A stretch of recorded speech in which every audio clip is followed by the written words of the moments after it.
So that's a way actually to make the vector just show up instead of a regular one. So for that, we have to create a template first. So we're gonna go here, I'm gonna create a vector layer, have the layer selected, and then I go into edit and register material as template, and then I can call it vector animation.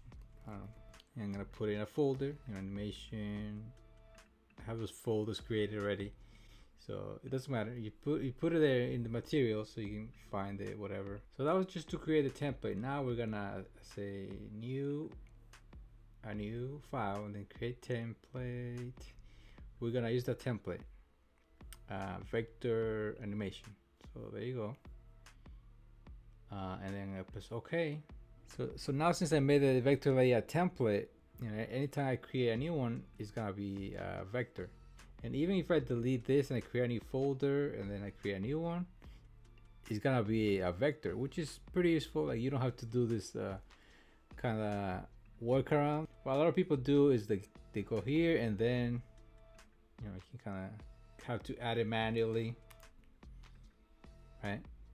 Which works, but it's a little so it's a extra step. So if you create a template, now you can actually just create it normally. It gets added and it's a vector.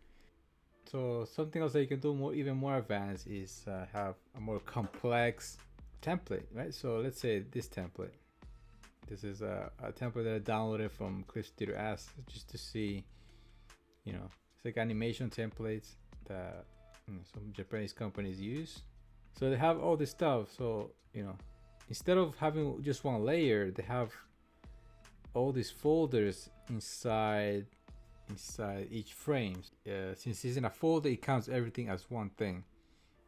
It kind of just flattens everything, and then that's it. And then when you create a new one, it creates a whole folder with the same settings like that.